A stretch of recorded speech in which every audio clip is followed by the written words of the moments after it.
Manda ver. Só um momento.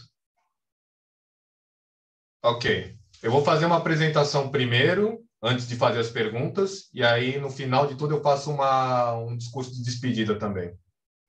Vou começar, tá bom? Beleza.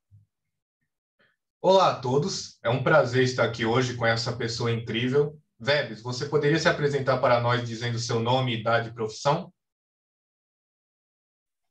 Eu sou Web Júnior, tenho 45 anos, sou mestre em cinema, pesquisador e produtor, além de diretor, curador da Mostra Cine Fantasy, júri, e já fui curador da Mostra Internacional de Curtas de São Paulo. Em que cidade você nasceu? Sou natural de São Bernardo do Campo, São Paulo. E onde você reside atualmente? Atualmente estou morando em Toledo, no oeste do Paraná. Vebs, você poderia contar a sua história, começando como foi que nasceu o seu interesse, a sua paixão por audiovisual? Meu primeiro contato com o audiovisual, e talvez a minha grande primeira paixão com o audiovisual, se deu por conta de sessões junto a amigos, onde nós nos reuníamos para assistir filmes de horror, fantasia e ficção científica. Meu primeiro grande contato com o cinema, se for analisar, foi quando a minha tia me levou para assistir Star Wars no cinema. E com o tempo eu acabei adquirindo gosto para outros tipos de filmes, e aí eu comecei a conhecer um pouco mais da vida de cinéfilo, diretores que fazem parte do meu gosto pessoal, e isso só foi melhorar lá em 99 ou 2000, quando eu conheci o diretor de cinema Carlos Reichenbach, da qual fui trabalhar junto dele de assistente de diretor e ajudava ele nas sessões do Cine Comodoro. Para quem não sabe, o Cine Comodoro era uma sessão de cinema que era exibida no Cine Sesc na Augusta, em São Paulo, de um acervo pessoal de filmes que nós classificávamos como cinema extremo. Então, ajudava o Carlão, né, como todo mundo chamava o Carlos Reichenbach, na exibição desses filmes e principalmente na divulgação dessa prática, não vou dizer que é um festival, mas era uma prática, né, de cinefilia. Quais eram os filmes favoritos na sua infância e adolescência? Quando moleque, eu era muito fã de Star Wars, na qual são filmes que eu gosto até hoje, embora não ache eles uma obra-prima, né, assim, de pensar que eles sejam 5 estrelas, mas nem todo cinema é perfeito, né? Tanto que um dos meus diretores de cabeceira, John Carpenter, com o seu filme O Enigma de Outro Mundo, The Thing, é um dos filmes que eu coloco como filmes favoritos de todos os tempos. Além dele, tem filmes do Howard Hawks, tem filmes do Samuel Fuller, né, filmes do Godard como O Desprezo, né? Não tem como deixar de fora a trilogia do Poderoso Chefão, do Francis Ford Coppola, entre outros filmes que eu gosto muito. Mas hoje é bem provável que cada vez que me peçam filmes favoritos, essa lista mude muito, porque a vida de cinefilia ela é um constante consumir e se envolver e emergir em cinema. Você tem artistas na família? Não, eu sou talvez a primeira pessoa da minha família a trabalhar com o ramo de cinema e artes ou comunicação e arte.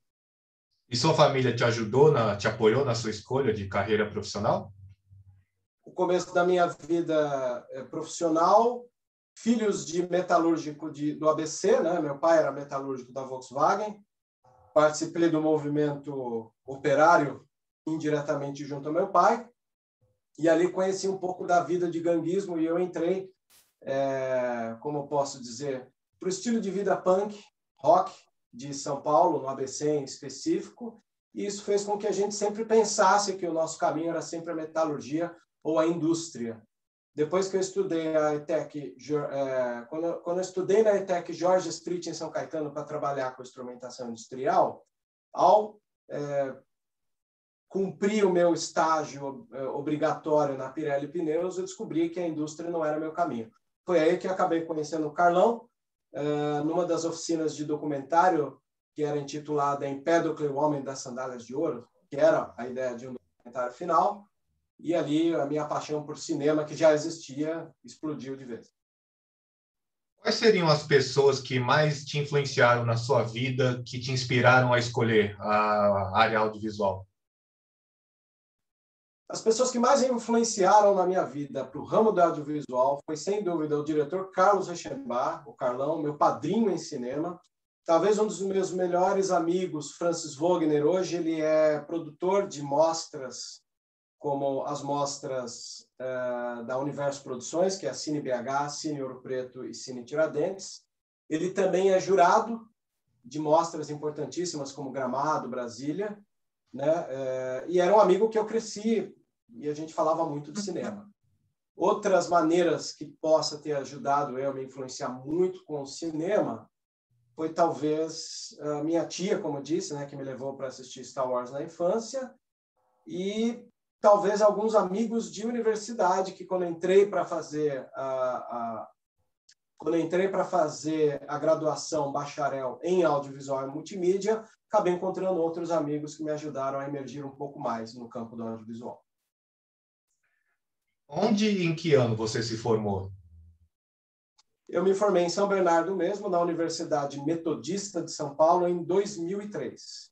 Pouco depois eu fui tentar pesquisar o cinema da Boca do Lixo, por influência direta de Carlos Reichenbach. Acabei conhecendo outros diretores da Boca do Lixo, que era o nome do cinema de grude, o cinema underground paulistano, onde acabei pesquisando mais sobre o cinema de Rogério Sganzella, pesquisando um pouco mais do cinema de outros diretores desse movimento, e tentei o mestrado logo em seguida, em 2004, 2005, não conseguindo, só depois conseguindo o mestrado pela Unesp Júlio de Mesquita, lá na Barra Funda, pesquisando o cinema marginal, na qual meu projeto se chamou Arte e Mídia Resistente. E quais são as suas respectivas formações do seu currículo? Porque creio que você é professor, já fez trabalhos audiovisuais também. Eu sou professor desde 2002, quando comecei a dar aula nas oficinas culturais da Juventude Cidadã da Prefeitura de São Bernardo do Campo. Pouco depois eu comecei a dar aula em cursos fechados e oficinas livres. Quando eu me formei em audiovisual e comecei o mestrado, eu dei aula na Academia Internacional de Cinema. E em 2010, o meu grande passo dentro da vida profissional docente foi coordenar a primeira ETEC de audiovisual, que é chamada ETEC Jornalista Roberto Marinho, um anexo da Rede Globo de São Paulo, na qual eu pude conhecer muita gente e onde eu pude trabalhar também na formação de um corpo docente numa escola técnica do Estado, que é um grande desafio você montar, né? Porque essas escolas técnicas elas sempre foram muito voltadas para a indústria. Olha aí, o universo da indústria sempre me perseguindo também. E nós criamos a primeira escola de audiovisual do Centro Paula Souza, procurando profissionais que não tinham o costume de ganhar o valor que essas escolas pagavam. Então, precisei, ao mesmo tempo, chamar alguns ex-alunos e pessoas que estavam querendo aprender a dar aula. E você chegou a trabalhar por algum tempo na Baixada Santista, não?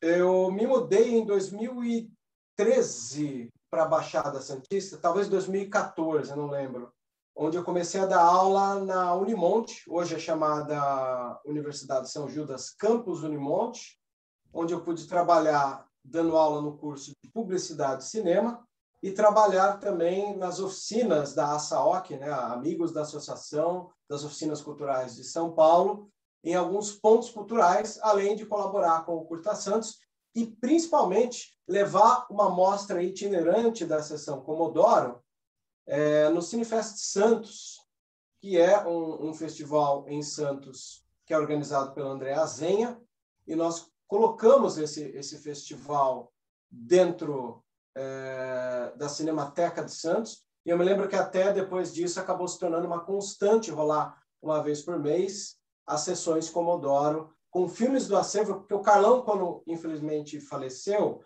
ele havia exibido 100 filmes no Cine Comodoro e ainda restavam outros 100 filmes, e boa parte deles foram exibidas na Cinemateca de Santos. E o que ficou para você da cultura santista?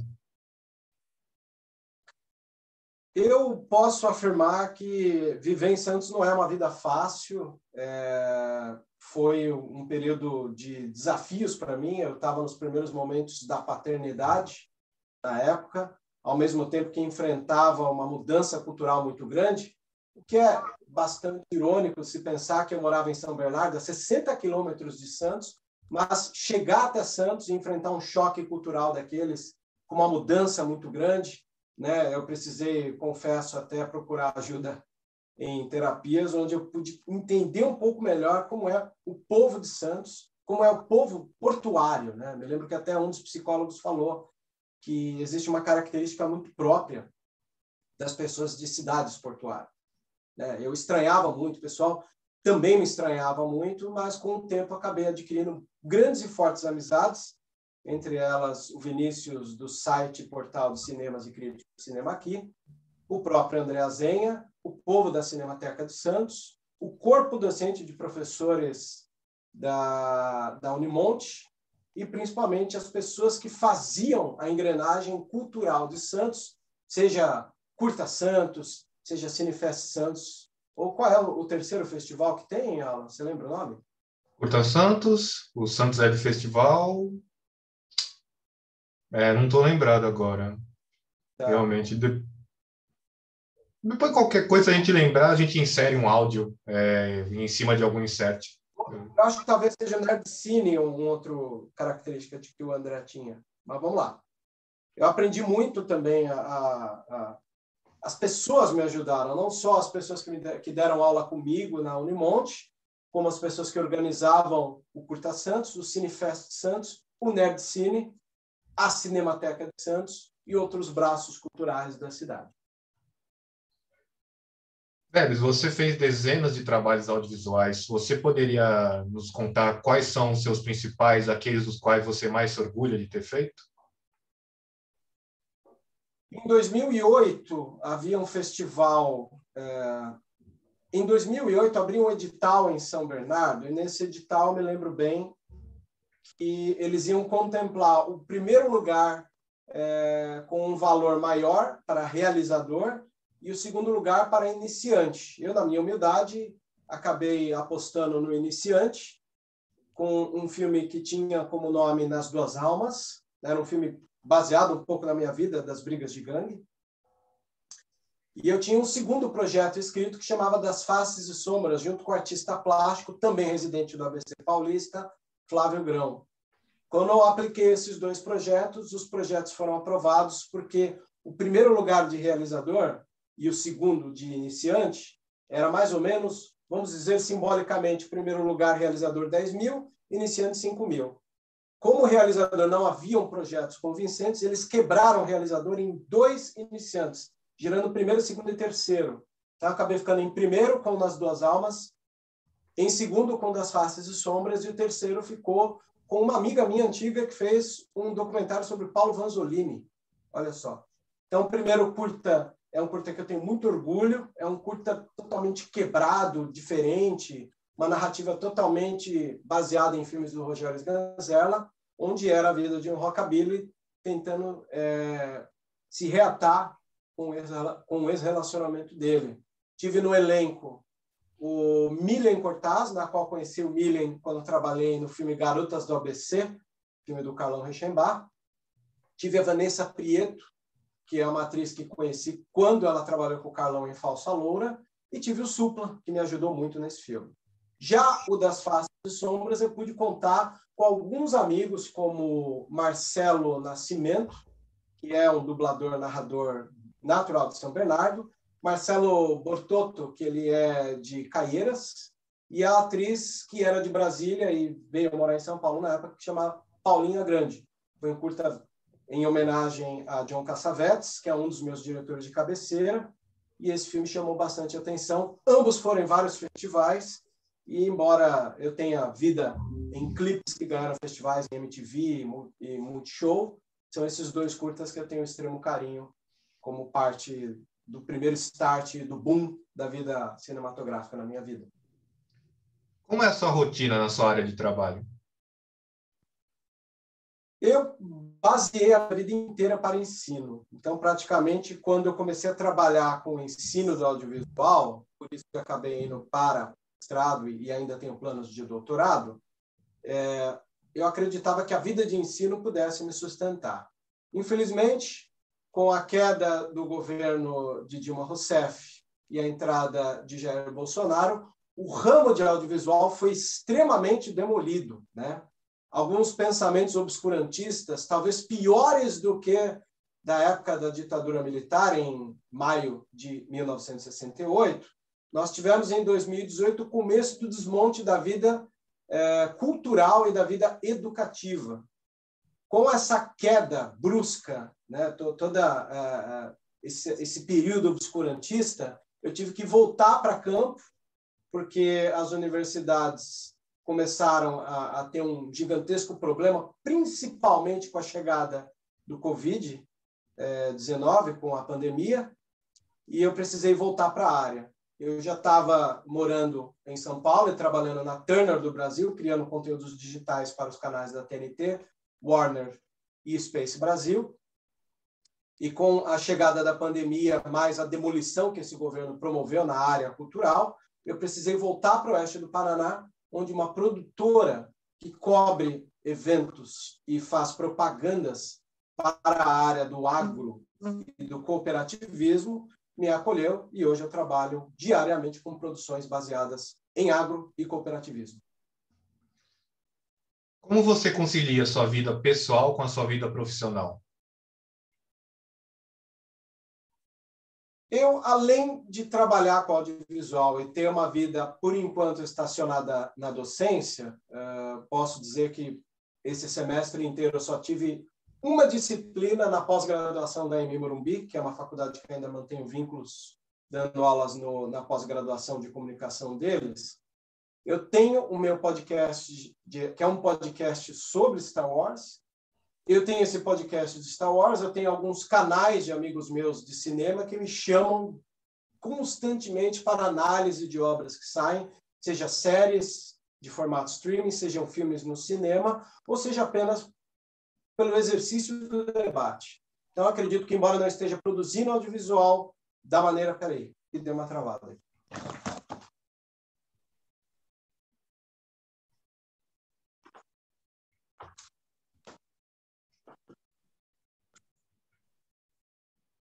Acabou a bateria. Ixi, não trouxe.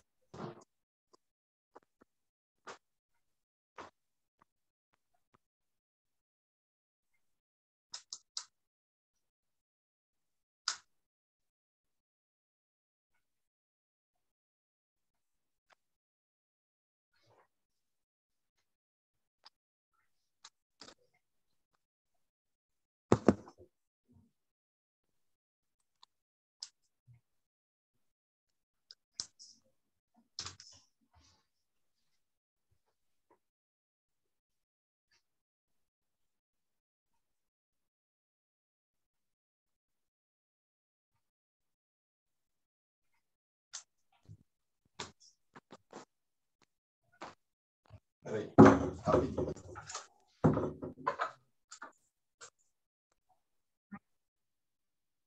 Pode ir.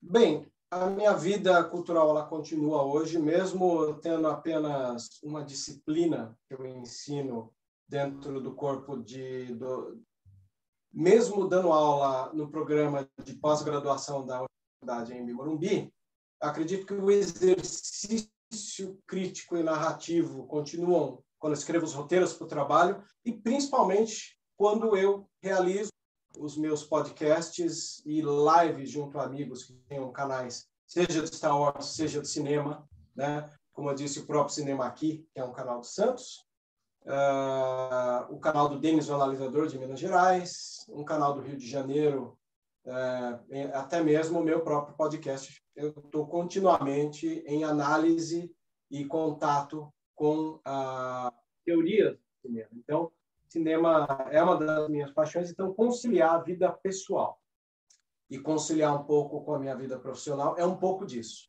É a prática do dia a dia, todas as maneiras que eu aprendi de trabalhar com todas as maneiras que eu aprendi a trabalhar de uma maneira muito parecida com o jazz, né, do improviso, né? O cinema da Boca do Lixo, o cinema do Carlão me ensinou a trabalhar muito com improviso. Então, boa parte do cinema que eu realizo quando ele é autoral da minha parte, ele está muito ligado a essa filmografia da Boca do Lixo, do Udi Grude paulistano. Então, eu ainda tenho minha vida pessoal, tenho sorte de estar envolvido com alguém que gosta do ramo de audiovisual, de cultura e artes. Então, eu divido a minha vida com a minha parceira, que é uma pessoa que tem gosto pelo audiovisual, vai comigo nos filmes, assiste série, debatemos isso. Então, praticamente, a minha vida ela nunca para dentro do ramo do audiovisual. E fora do ramo audiovisual, você tem alguma outra ocupação, ou hobby, ou interesse? Talvez o meu único hobby, além do audiovisual, da prática de assistir, talvez seja viajar de moto. É uma das coisas que eu gosto bastante. E tem uma outra prática também que não foge muito da ideia do cinema, né? Que é jogar videogame. Eu sou muito fã de jogos narrativos.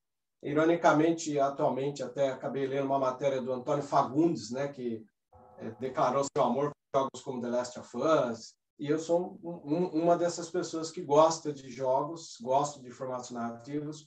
Sou apaixonado por Red Dead Redemption, né? Passei a minha vida de cinefilia inteira vendo filmes de faroeste, não tem como não gostar de um jogo de faroeste, ou jogos de Star Wars mesmo, né? E qual foi o melhor momento da sua carreira profissional envolvendo elogios de críticos, fãs, colegas de profissão, etc.?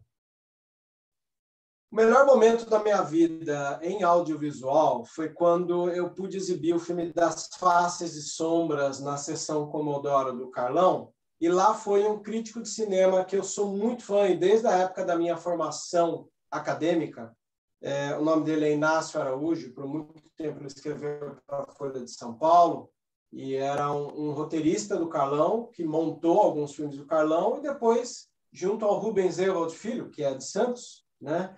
Ele aprendeu o ramo da crítica. Eu confesso que depois de um tempo acabei vendo muito mais valor nas críticas do Inácio Araújo do que do Rubens, sem querer desmerecer a grandiosidade do Rubens, que sempre foi uma figura muito dócil, muito linkada ao mundo do cinema.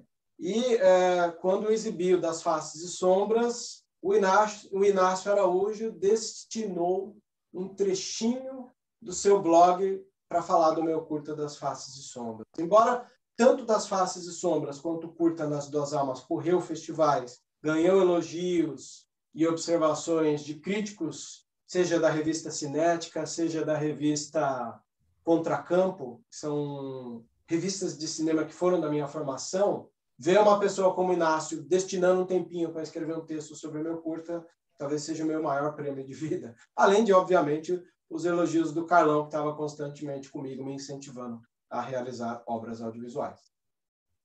Tem algum projeto audiovisual que você irá fazer no futuro, que você pode revelar para nós?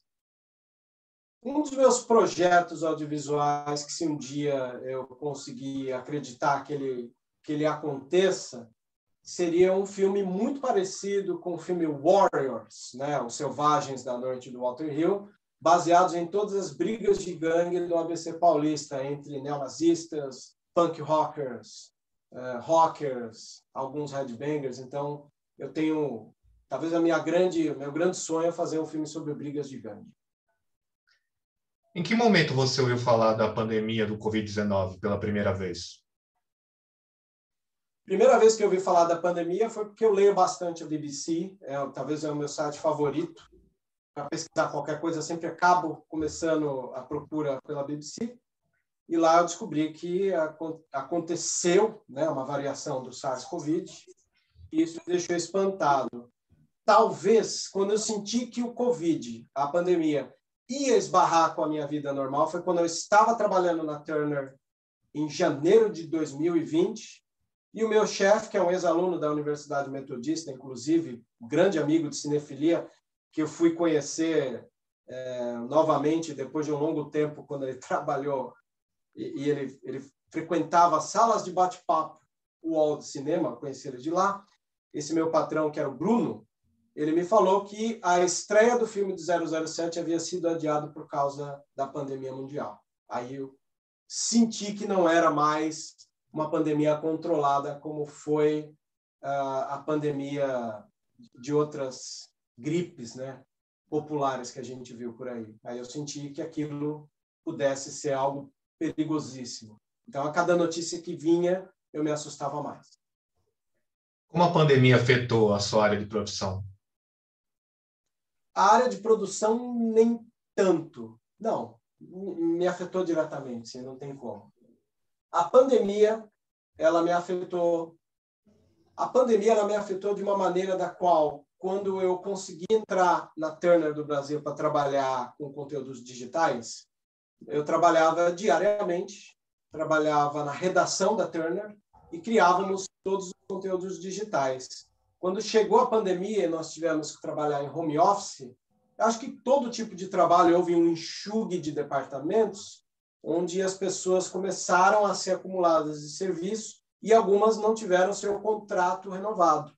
O meu contrato com a Turner não se renovou, e boa parte de algumas pessoas que trabalhavam no meu setor foram encarregadas de pegar um pouco mais de algum tipo de trabalho, e isso atrapalhou severamente. E então meu contrato não renovou. As aulas que eu dava na EMB Morumbi, que são aulas práticas, eu sou um professor de audiovisual que dá aulas práticas, foram transformadas imediatamente em aulas teóricas. Então, afetou diretamente, não só na parte produtiva, como eu tive na vida de redator na Turner, como também na vida de docente ao ensinar em universidade. E como você conseguiu se adaptar ao home office? Você conseguiu ver vantagens ou desvantagens comparando aulas em home office com aulas presenciais? Talvez o grande trunfo de um professor prático é que alguns ensinos na área pedagógica e metodológica já havia apontado os caminhos para aulas invertidas, né, para práticas de aulas diferentes, como posso dizer, onde esse formato de aula novo transformava o aluno em protagonista. Então, as aulas começaram a ter uma espécie de mentoria.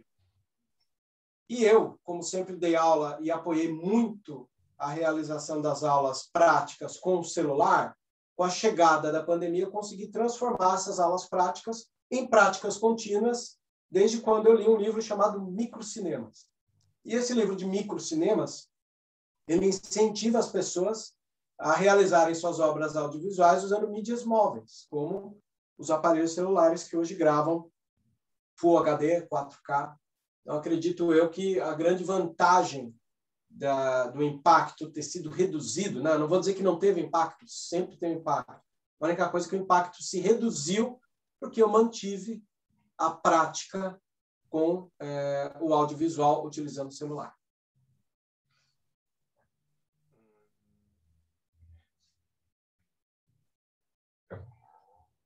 Você realizou algumas obras audiovisuais durante a pandemia. Conseguiu se acostumar com as novas mudanças impostas? Desde a chegada da pandemia, eu acredito que você não tem uma forma plena de produção.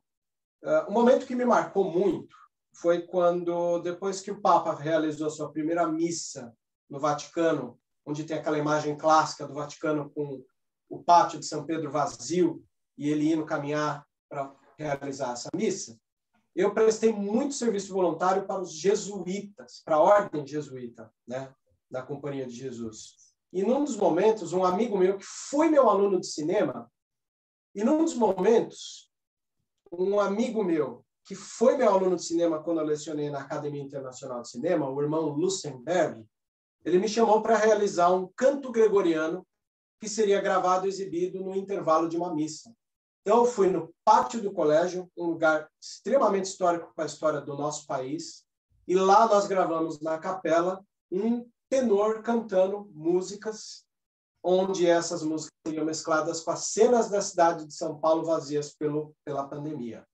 Talvez foi o único momento de explosão criativa que eu tive junto a esse ex-aluno, onde eu pude ir de moto até o pátio e ir gravando alguns pontos turísticos de São Paulo totalmente vazios. Então, talvez tenha realizado ali uma das obras que eu mais tenha gostado no meio da pandemia, embora toda essa atmosfera mortuária, né, de mortes diárias em quantidade colossal nos espantava diariamente. Com que frequência você ia aos cinemas antes da pandemia? Antes da pandemia, eu tinha o costume de ir ao cinema pelo menos uma vez por semana. E você passou a assistir mais filmes, principalmente por streaming, desde que a pandemia começou? Boa parte da minha vida de cinefilia era realizada quando alguns filmes tinham apenas uma data de exibição, e eu ia no cinema nessa época, e todo o costume de consumo de streaming já existia na minha vida antes da pandemia. Então, eu não tenho uma mudança muito grande como um consumidor espectador na forma de assistir filmes no formato streaming. Você sente diferenças entre a experiência de assistir um filme no cinema e assistir um filme em casa?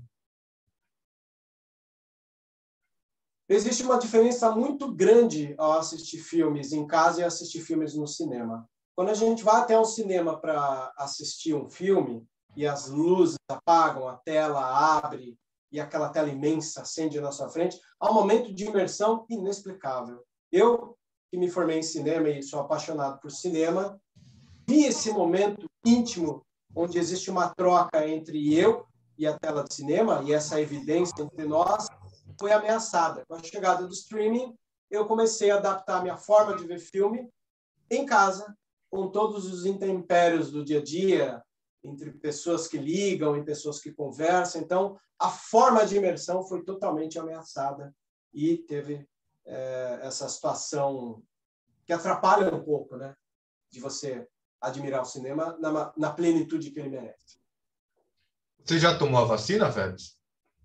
Sim, eu tomei a primeira dose da vacina no começo do mês de julho, dentro da programação aqui do Paraná, com a minha idade de 45 anos.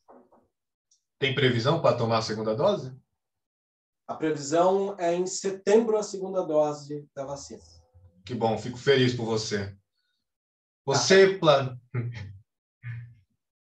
Vebs, você planeja voltar a frequentar cinemas após tomar a vacina e após a pandemia estiver bem melhor controlada? Eu tenho um grande problema porque, como eu estou morando no oeste do Paraná, aqui a gente tem apenas um cinema que exibe filmes dublados e só filmes de blockbuster. Para quem cresceu na cultura de São Paulo, vendo filmes europeus, vendo filmes de autoria, né, em todo o polo cinematográfico, seja no Espaço Unibanco, que depois se tornou Espaço Itaú, no Cinesesc, no Belas Artes, talvez eu não tenha esse mesmo frescor cinematográfico como antes. Mas é bem provável que, para matar essa saudade da imersão da sala escura e da tela gigante de cinema, depois da segunda dose e dos dias necessários para a imunização, eu quero muito voltar a assistir cinema no cinema. Falamos bastante sobre o Vebs Júnior, professor e cineasta, com diversas formações, mas também podemos falar brevemente sobre o Vebs Júnior, ser humano. Você poderia nos contar alguma coisa sobre você, se você tem gostos, defeitos, inseguranças, alguma mensagem ou qualquer outra coisa que você gostaria de compartilhar com seus fãs e com o mundo? Em resumo, Vebs por Vebs.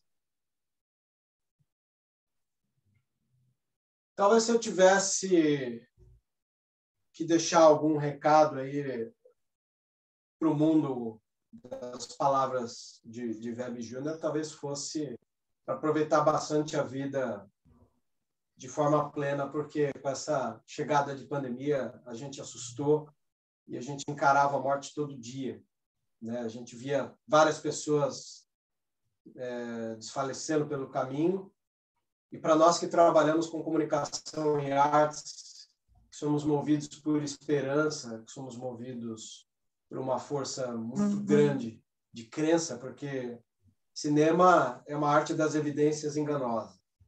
Portanto, se você trabalha com evidências para que você acredite naquele mundo do lado de lado, da tela de cinema, da janela da identidade, a gente tem que ter uma vida de plenitude grata.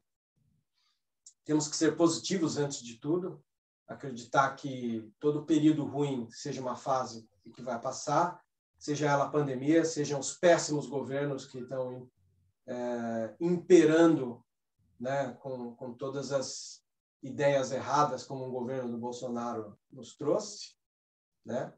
Mas eu acho que a palavra mais bela que existe atualmente, obviamente depois do amor, né, seja a resistência. Então, acho que a dica que eu dou é que sejamos resistentes.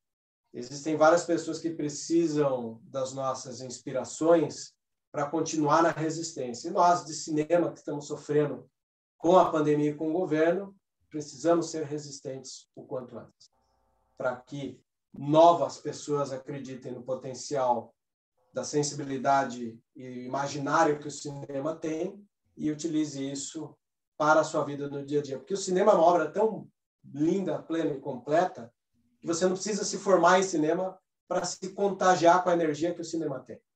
Então, para nós que somos realizadores, cabe a nós uma responsabilidade de inspirar novas pessoas a continuar na luta. É isso. Para encerrar, agora que uma parte considerável do povo brasileiro está começando a ser lentamente vacinado, infelizmente não na velocidade ideal que deveria ter sido, mas pelo menos a vacinação está ocorrendo, e isso é melhor do que nada. O que é que você espera do futuro para você, sua área de profissão e para a humanidade no geral? Assim que contivermos a pandemia, assim que estivermos todos imunizados, talvez o grande desafio que nós tenhamos daqui para frente seja reconstruir a cultura do país, seja reconstruir a educação do país. São duas áreas muito boas. Um povo que tem a cultura e a educação muito forte, ele é um povo muito forte também. E os governos não têm que fazer a gente ter medo deles, como feito constantemente com essa idiotice plena que o Bolsonaro nos traz, né? O governo tem que ter medo de nós, povo, né? Nós, povo, somos que escolhemos quem que vai nos comandar.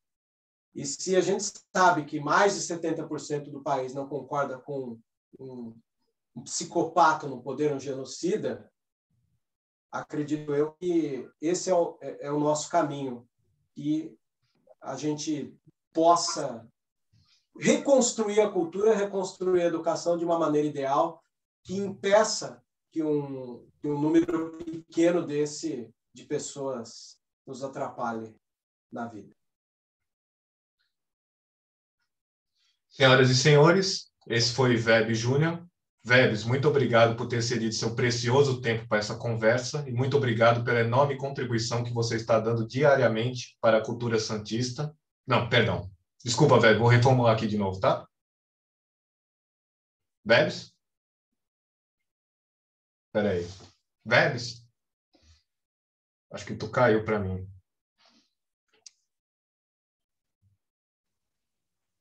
Pode começar. Tá, só conferir de novo se está gravando ainda aqui. Bom, aqui tá, deu certinho. Deixa eu abrir um pouco mais a íris.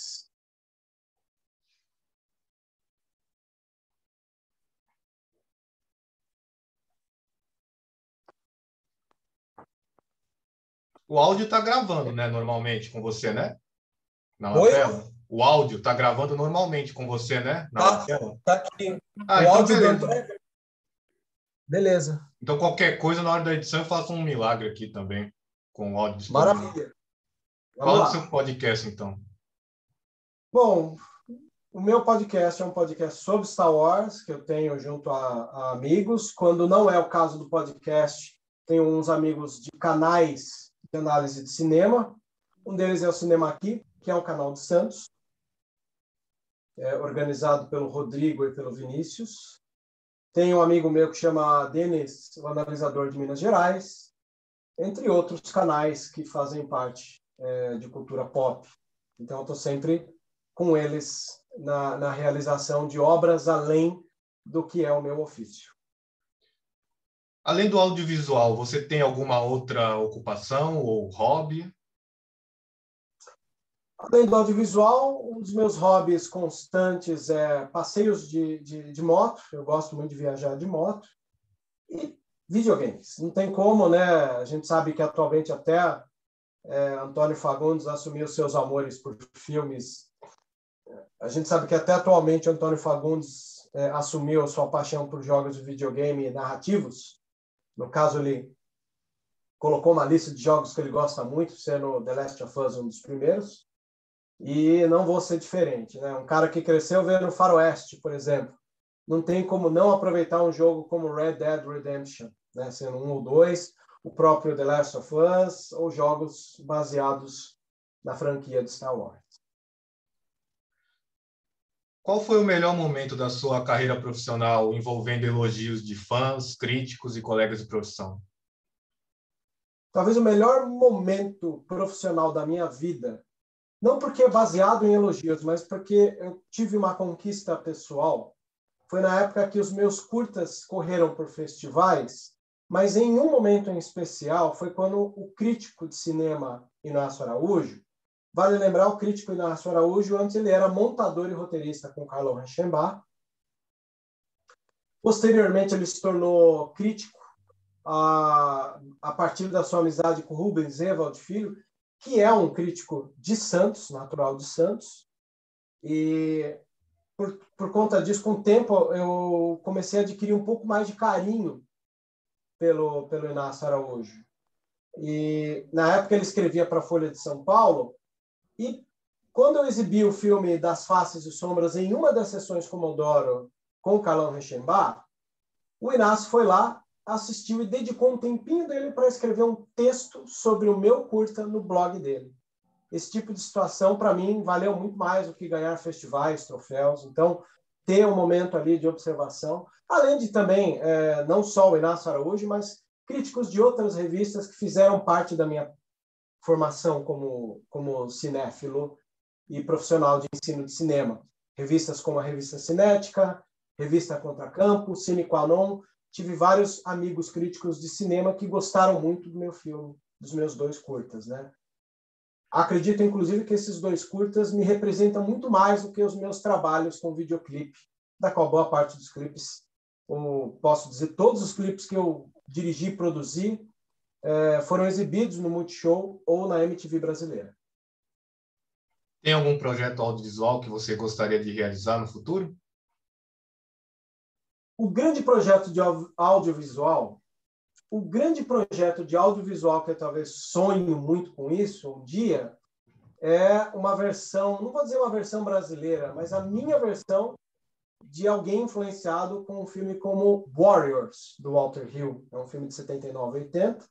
Fala sobre uma briga de gangues e eu tenho muita vontade de fazer um longa-metragem com uma briga de gangues entre punk rockers, neonazis, skinheads, headbangers, né? E o foco principal vai ser sempre o punk, não tem como. Em que momento você ouviu falar da pandemia do Covid-19 pela primeira vez? A primeira vez que eu ouvi falar da pandemia na minha vida foi lendo matérias da BBC News, que é um site que eu sou muito fã e acompanho diariamente. E a primeira vez que eu senti a proximidade da pandemia foi trabalhando na Turner, na qual o meu chefe, que é um ex-aluno da Universidade Metodista, e que eu conheci ele antes mesmo de ser aluno, ele frequentava salas de bate-papo UOL de cinema comigo, Bruno, né?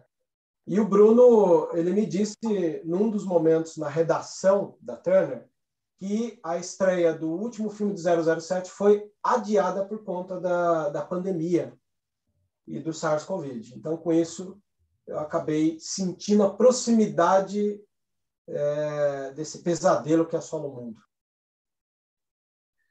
Como a pandemia afetou o seu trabalho?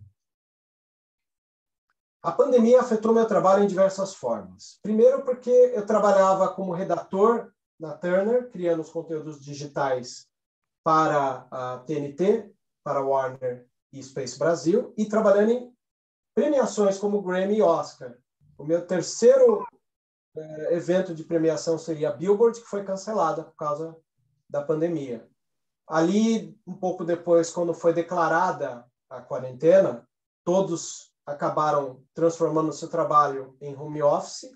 E como toda empresa, houve um enxugue profissional das redações, de todo o corpo, né, trabalhador, e isso acabou gerando algumas demissões em alguns lugares, e no meu caso não renovou meu contrato com a Turner.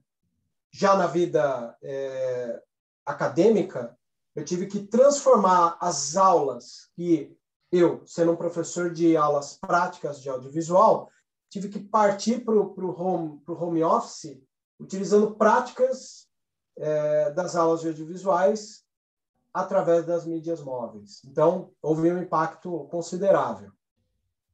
Você sente vantagens e desvantagens entre aula home office e aula presencial?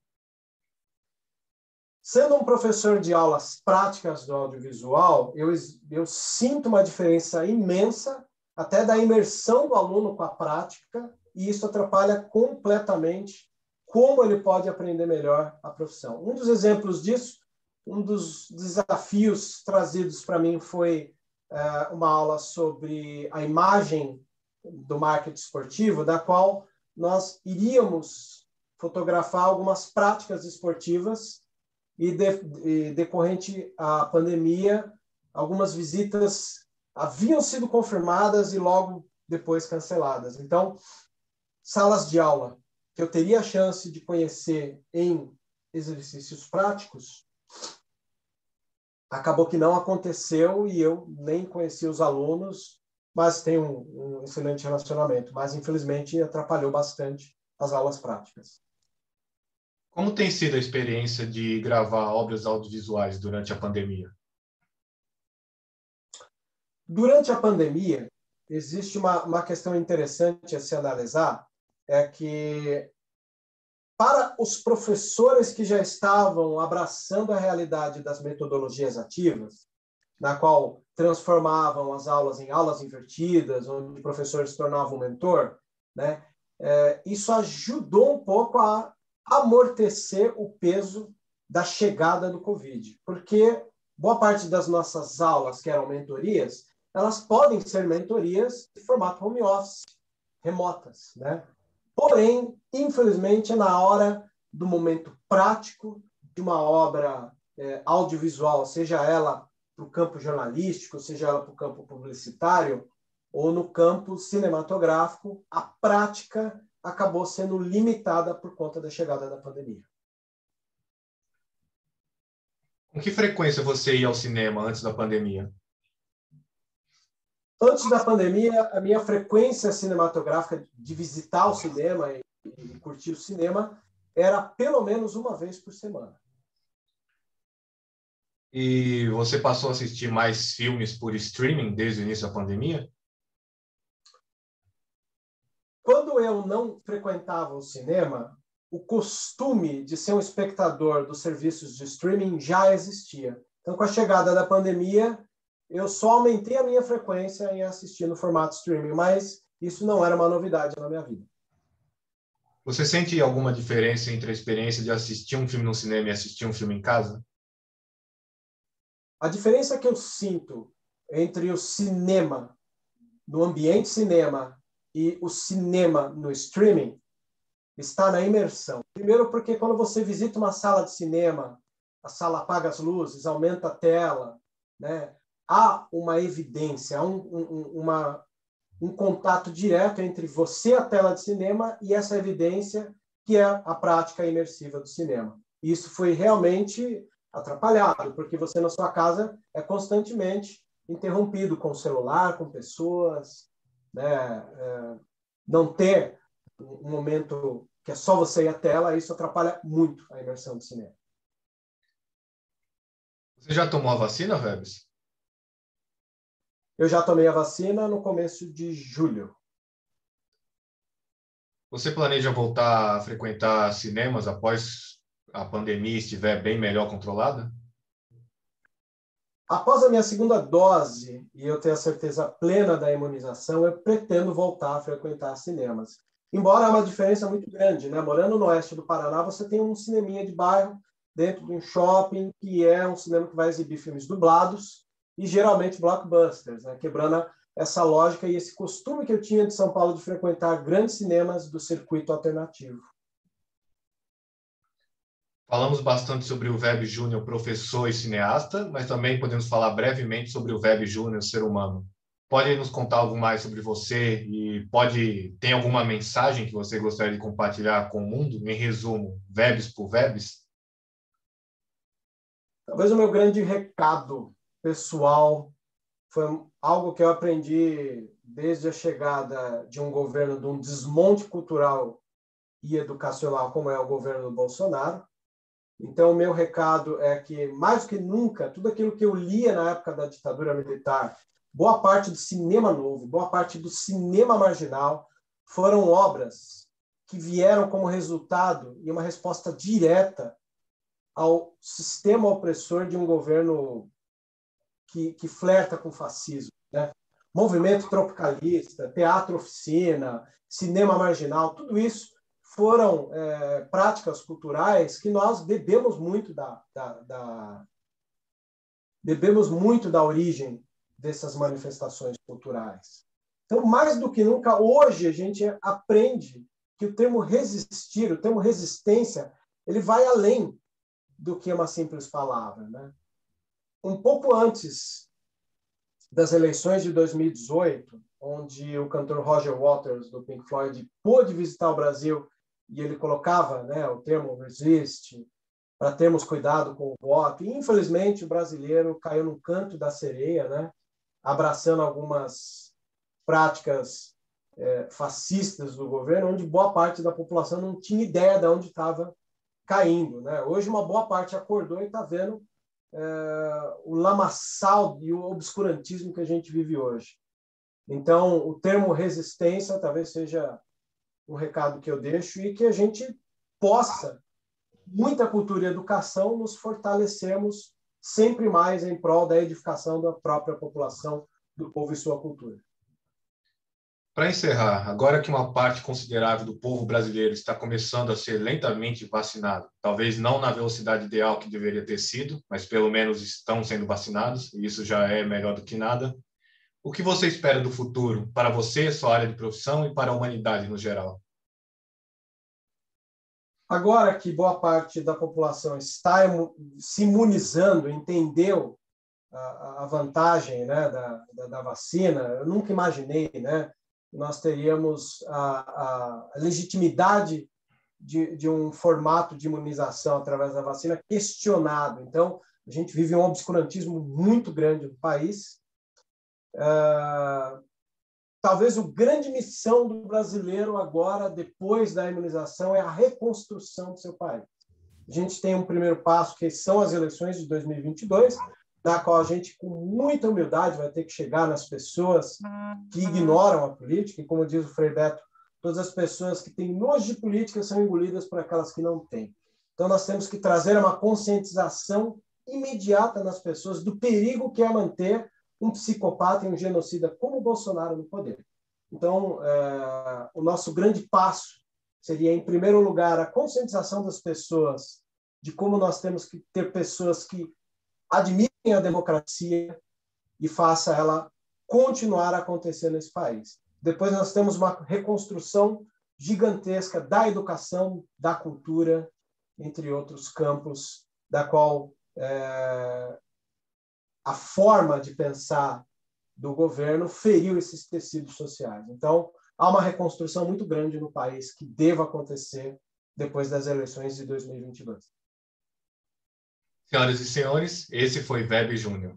Webbs, muito obrigado por ter cedido seu precioso tempo para essa conversa e muito obrigado pela enorme contribuição que você está dando diariamente para a cultura brasileira. Eu desejo que o resto do ano e muito além disso seja muito bom para você. Obrigado, Alan. Prazer estar aqui num projeto de TCC e, volto a dizer, um projeto de TCC que fala da importância do audiovisual em épocas pandêmicas é uma forma de resistir. Valeu.